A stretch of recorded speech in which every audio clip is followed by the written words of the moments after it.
I have another question, if I could. Go ahead. Go ahead. Um, and I think these are really great tools.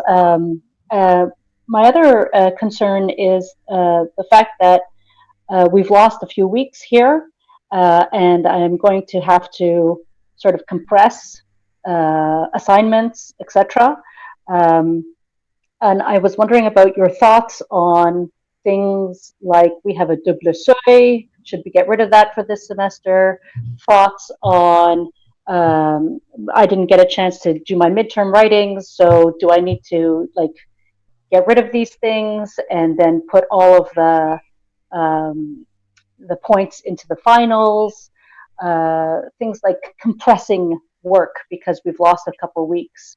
And how important really are listening and reading tests in online, or more precisely, listening tests? How can I handle listening tests? How can I do them?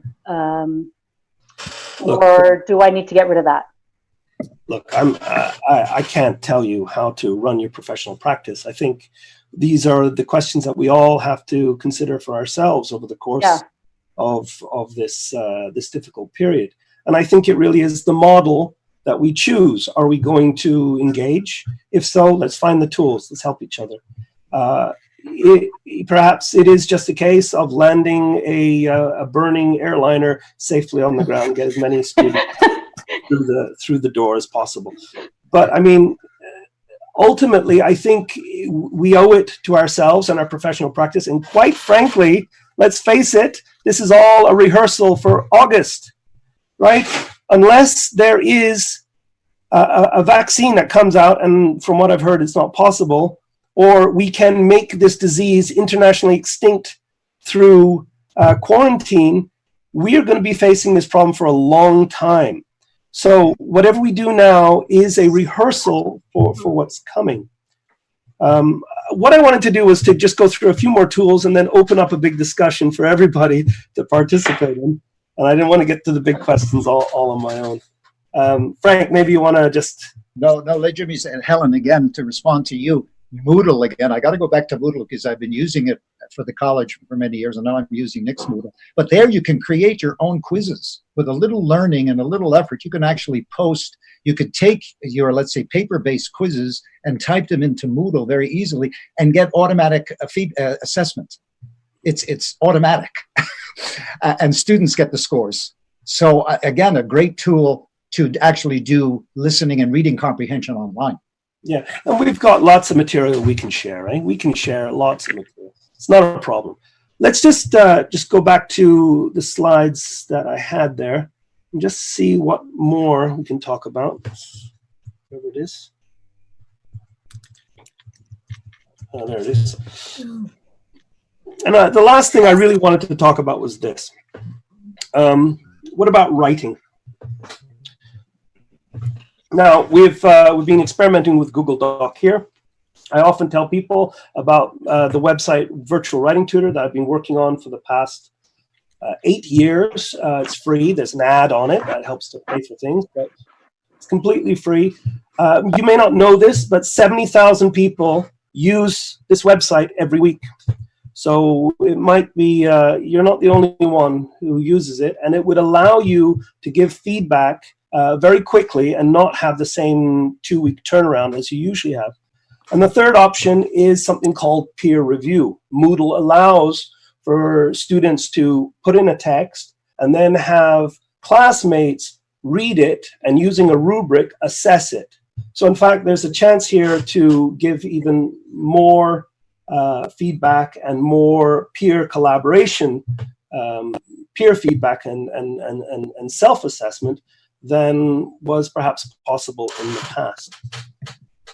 Okay, I'm going to stop sharing now and just open up the conversation. Let's see what people have to say. You'll have to turn your mics on, raise your hand, and we'll encourage everybody to participate. There's Gil. Go ahead, Gil. Hi, I just posted a message, and my biggest concern is I don't understand how we're going to guarantee that the students don't cheat on the final assessments. There are many ways that we can do formative stuff online and at a distance, but in the end, for the exam, if how do you know they're not using the dictionary or they're not getting help? There's no way for us to verify that. I have an opinion on that. I have an opinion on that as well. Go ahead. Whoever's got an opinion, go ahead. Join the conversation.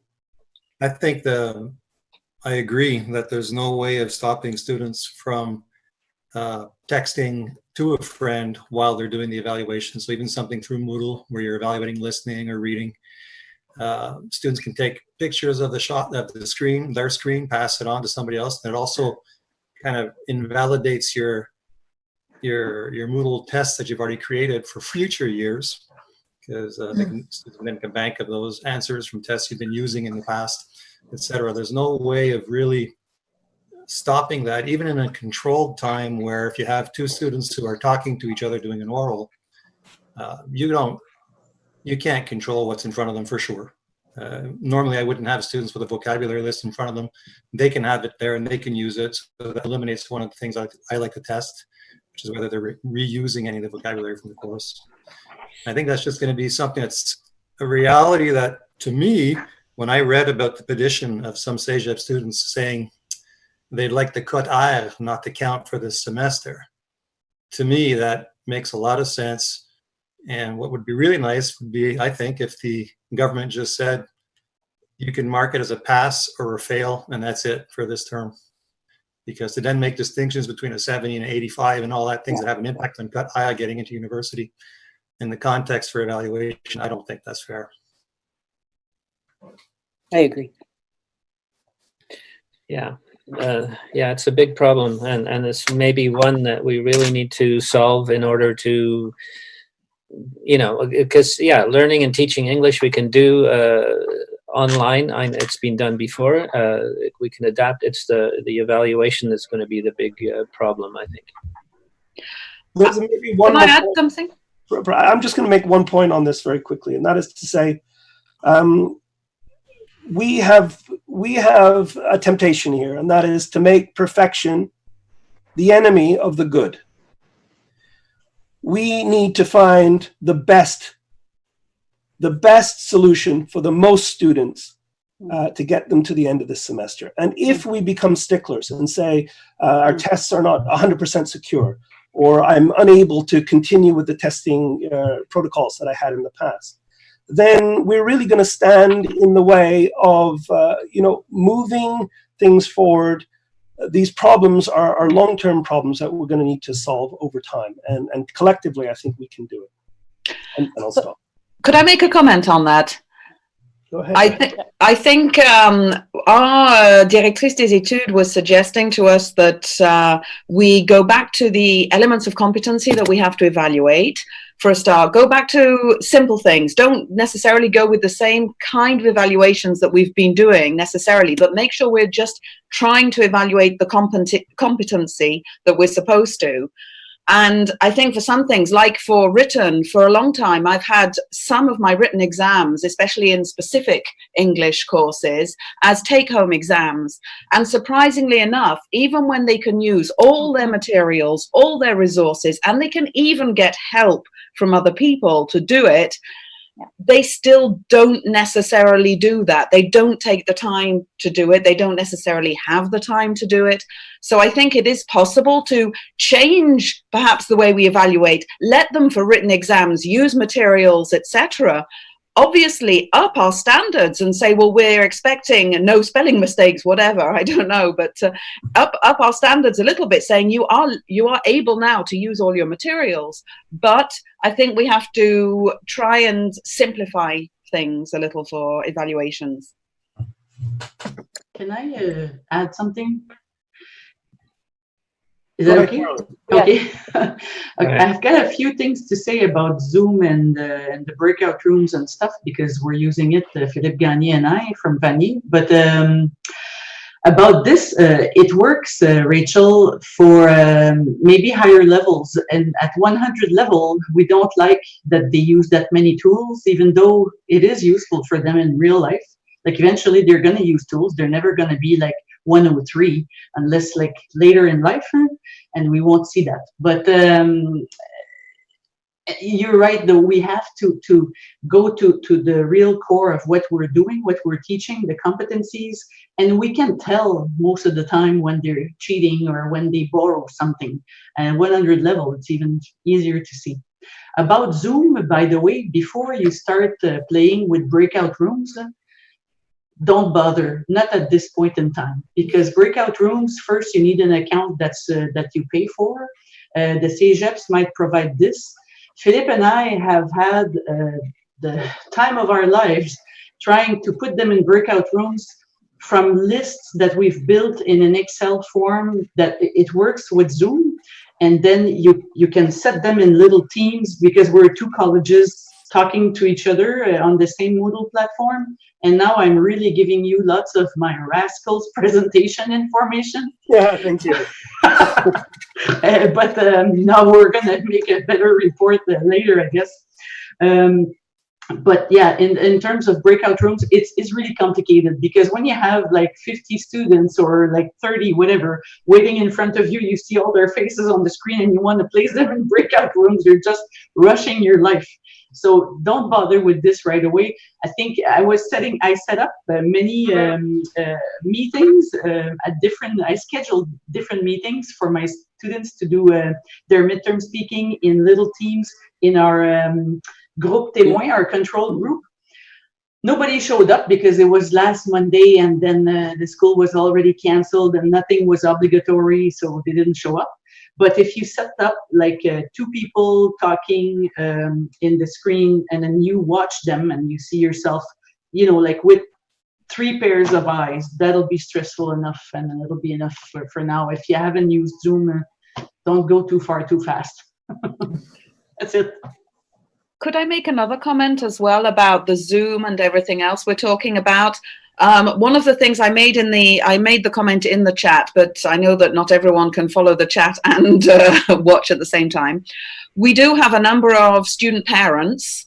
I don't know if that's the case for many of you, but I think that trying to keep teaching synchronous might be complicated for people. And somebody did mention that, yes, they may only have one computer in the house and that might make things difficult.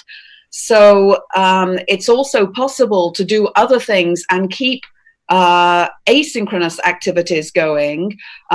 We can comment PowerPoints, for example. We have our PowerPoint set up usually. It's possible to do a commentary over the top of that. So instead of trying to do it in a meeting, we can do the comments on the PowerPoint and things like that. So it might be an idea to try and set up asynchronous activities as well. Sorry. Yes, I think. Hello? Hello? Frank. Yeah. No, you mentioned Screencast-O-Matic before, which I have my students use. You as a teacher can very easily create short lessons with Screencast-O-Matic and slides. So, and make them asynchronous and just post them on the Moodle site. So it's very simple to use. You're on camera, you create a slide, a Google slide I like to use, and prepare a short lesson, post it asynchronously. You can use Zoom for synchronous. You could probably set an hour a week for having students get together with you online for a session and get feedback from them and talk the rest of the time to do screencast. Let's get Ursula in here. This is our coordinator. May I speak to Ursula? Yeah.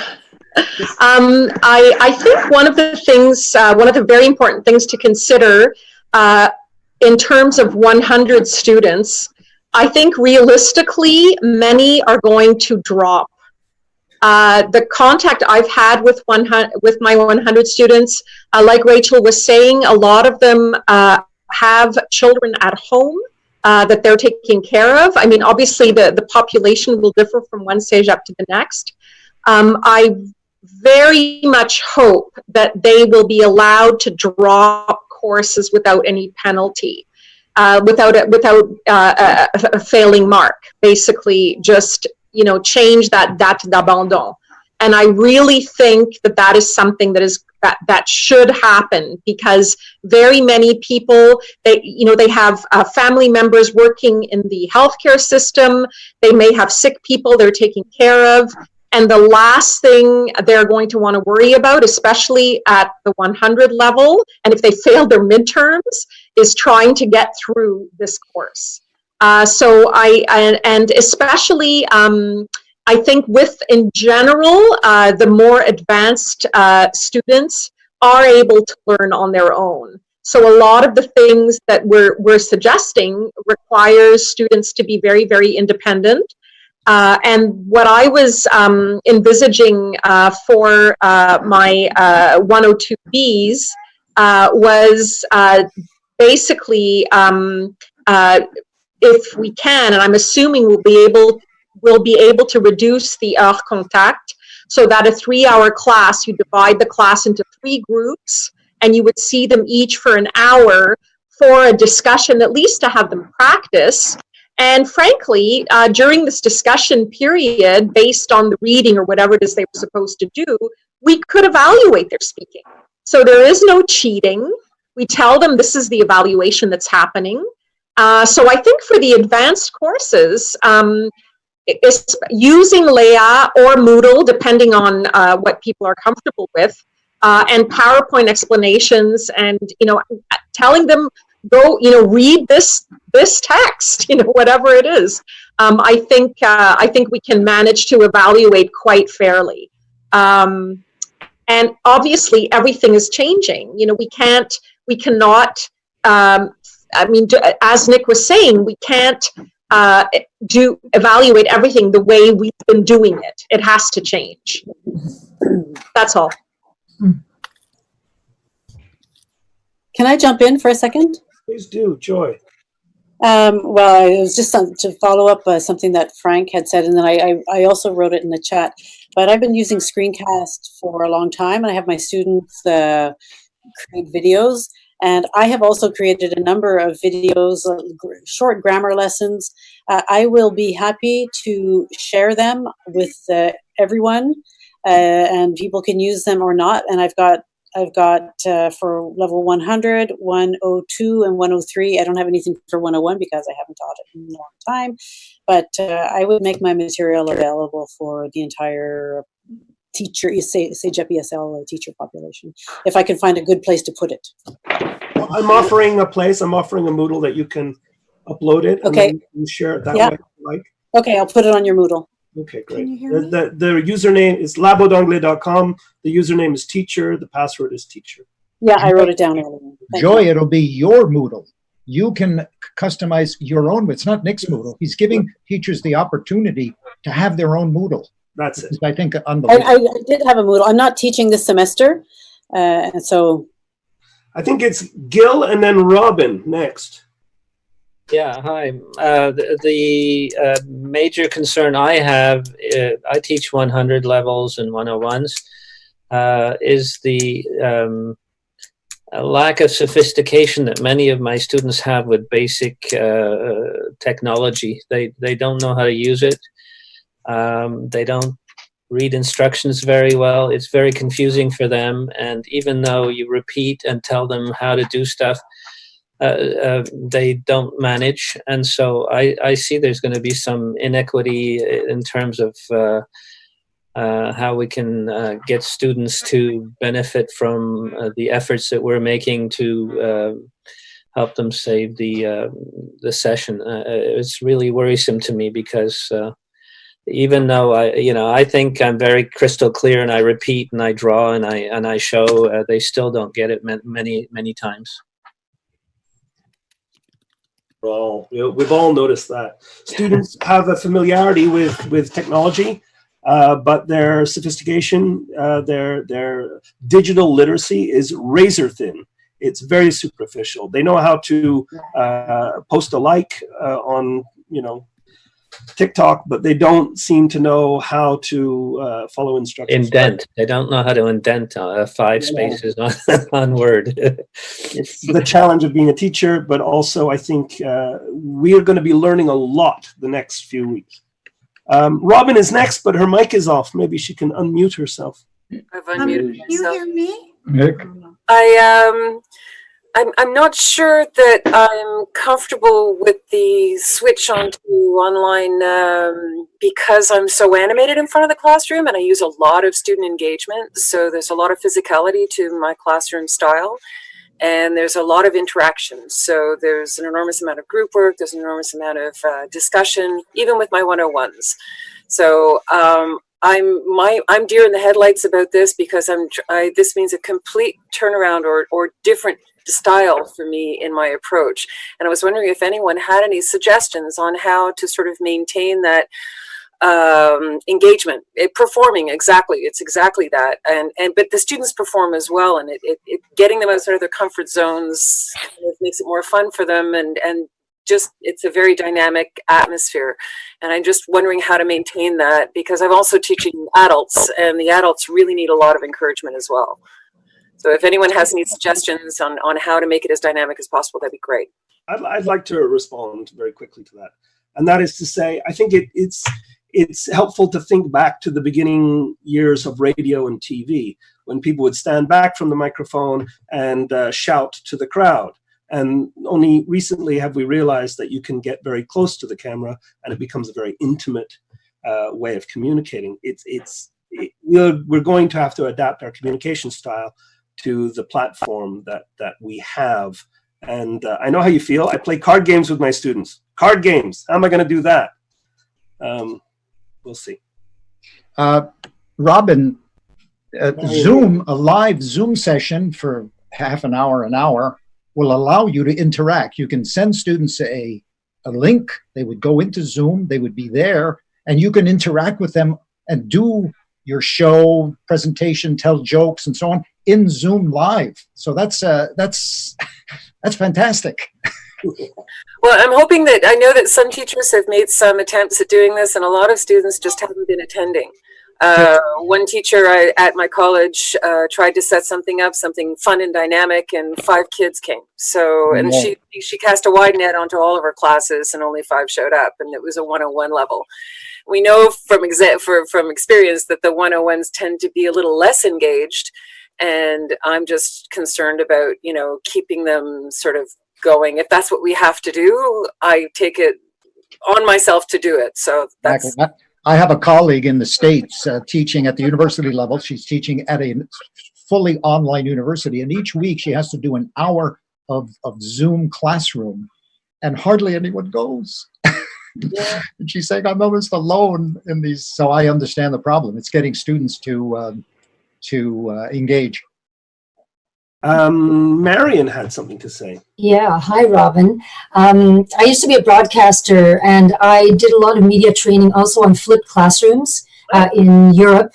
And but that's something different again, because then you are recording yourself for 15 minutes, giving the instructions to the students. So the idea is that they then can log on and they can see your recording.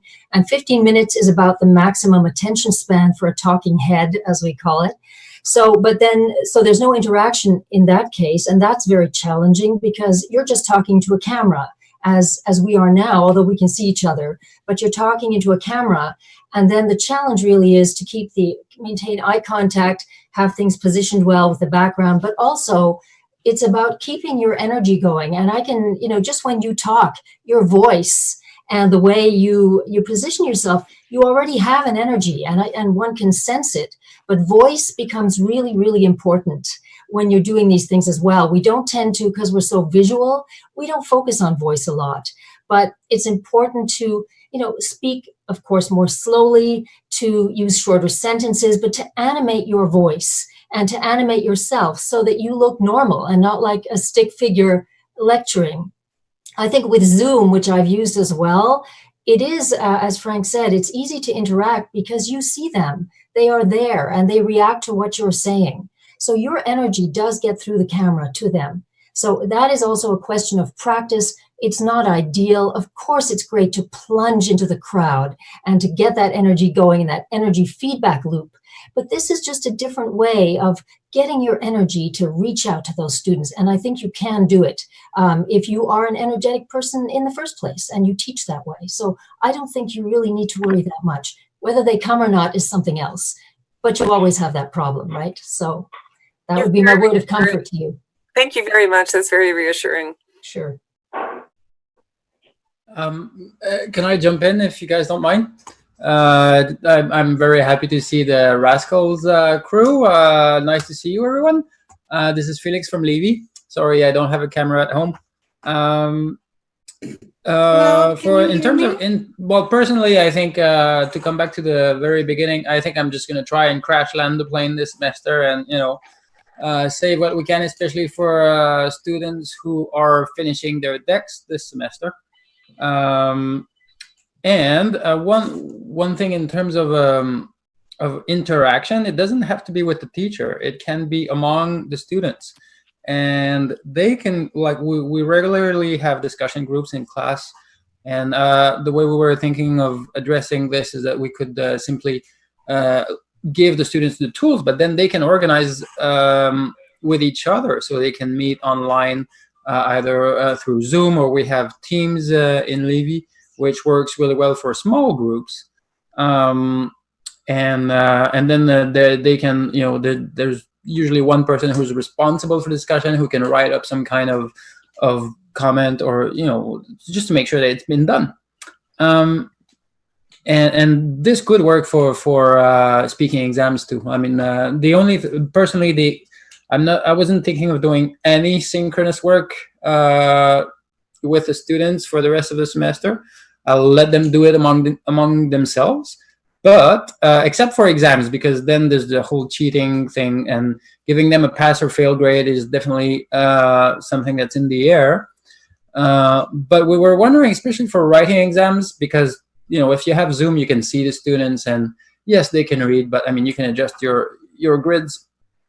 But for writing exams, we've heard that some people give online courses where you can see the students, so through their webcam, but you could also at the same time see what the students have on their screen. So you can basically make sure they don't use Google Translate. Like, does anybody know a platform that does both?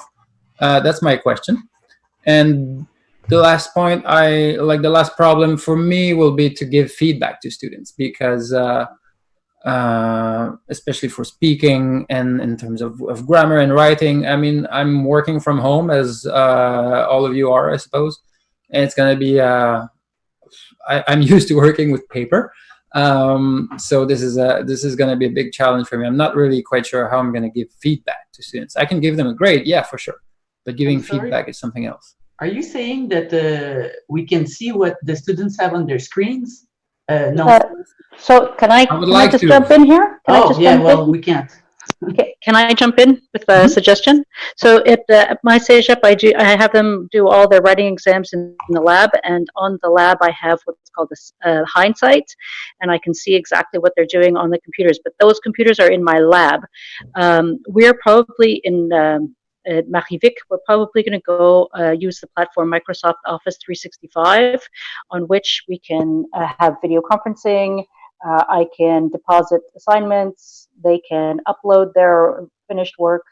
I might be able to do what you're talking about and see what they're doing on their computer through Microsoft Office 365. I'm not sure, but I would suggest that you talk to your IT people.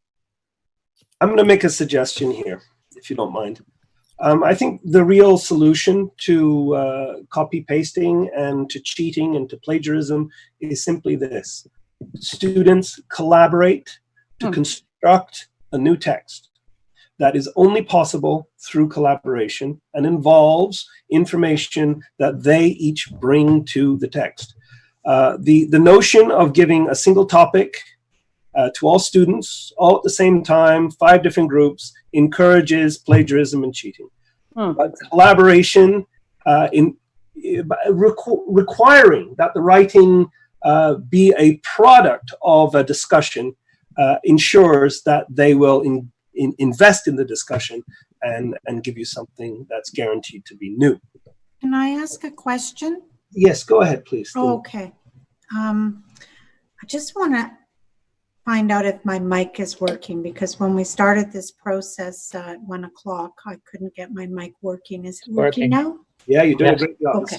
You're coming in through very clearly. That's all. Do you have another question, or shall we go to Frank? Well, let's go to Frank. Okay, Frank. No, Helen, again, you made an excellent point. I haven't done this. I mean, in the lab, we use what's called, I forget what we use, Land School, where you can follow the student in the lab on his machine. Why? I mean, if you want to take the trouble to have students write in Google Share, where they're writing live their text and they're sharing it with you as they're writing, and you could have maybe 20 open, you could have shorter assignments, and you could actually follow what students are writing in Google Share. So that may be a way to keep students on track. I think Ali has something to say. Nick, I think I have something to say concerning this. I mean, at this stage where we are, students using dictionaries, students exchanging information, students collaborating, that's what I would call it, is, I mean, it's not cheating, or it's not my priority at this stage. My priority is have them come to my Zoom and share what they have to share. Now, for those who are concerned about students exchanging information and cheating, I have, I think David suggested that there's nothing to do against that. I have a link to share with everyone here, if you don't mind. Can I share it on the screen? Why don't you put it in the chat? I put it on in the chat room. Okay. I'll download it and I'll share it. Okay, I'll just add it to the chat room. Thank you. Look, ladies and gentlemen, I just want to interrupt here very quickly. We're now at 1 hour 1:56. 1:56. Or 1:55, I should say. We've got about 5 minutes left. I don't think we're going to be able to solve all our problems here. Here we go. Okay, thank you, Ali. We'll have a look at that in a minute. What I want to do is to end this session with some reassurance and a request. So the reassurance is, hey, everybody, we've found each other.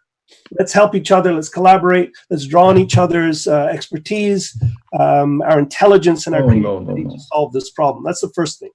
The second thing is, let's make a list of our concerns and topics that we want to discuss going forward.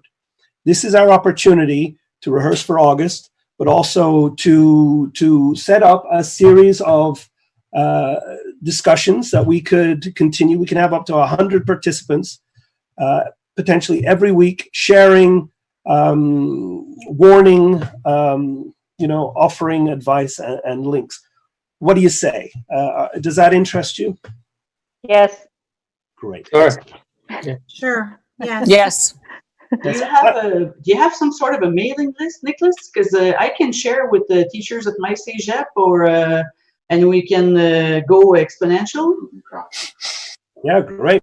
It'll be more than 100. No, the word is viral. Oh, sorry. Yeah. Okay, well, what I'm doing now is I'm creating another Google Doc where we can share. Anybody with the link can edit. And what I'm going to suggest is, and I'll put it to the, I've just copied the link. And what I'll suggest is that we start writing on this document. What do you want to talk about next?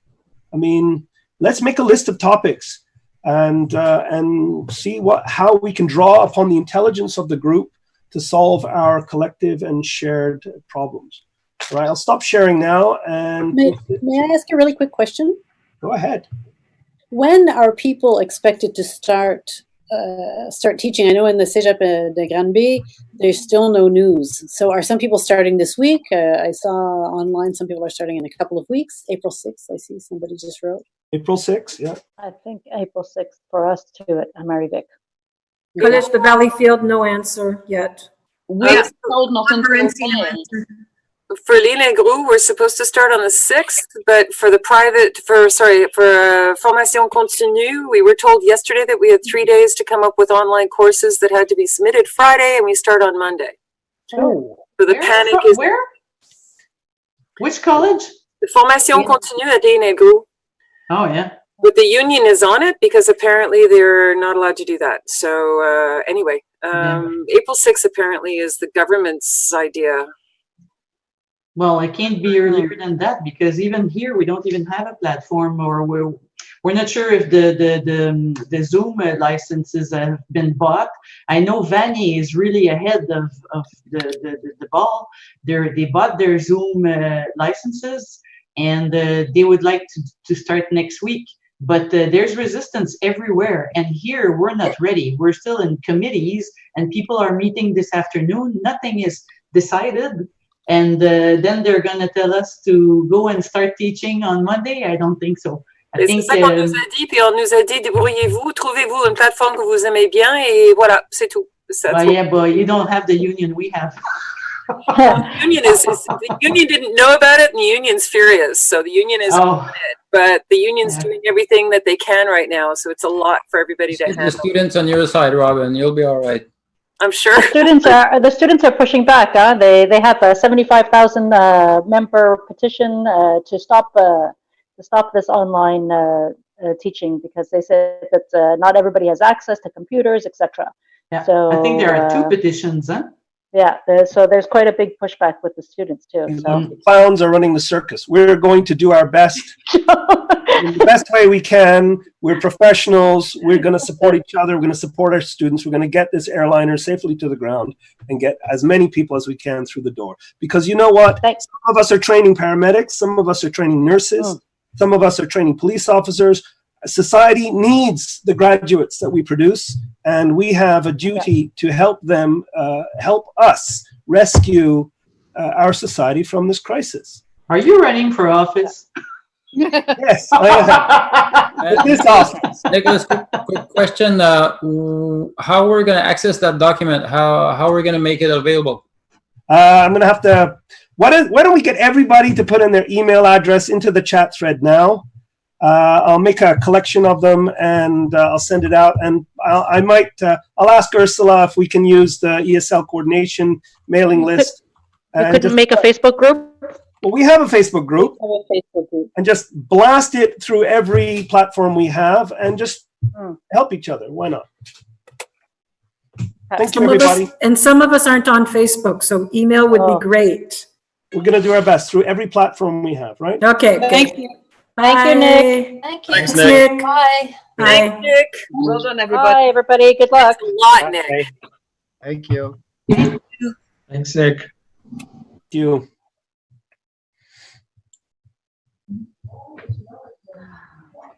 Thank you. Bye-bye. Bye.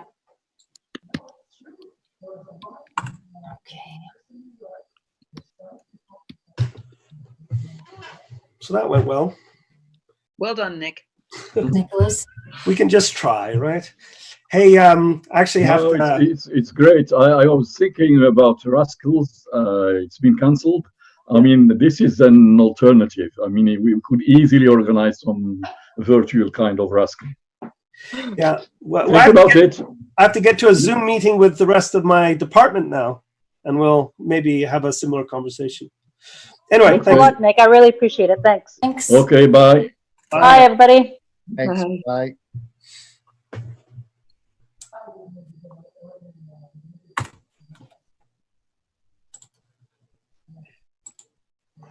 Nick, do you know how many of us were on this meeting?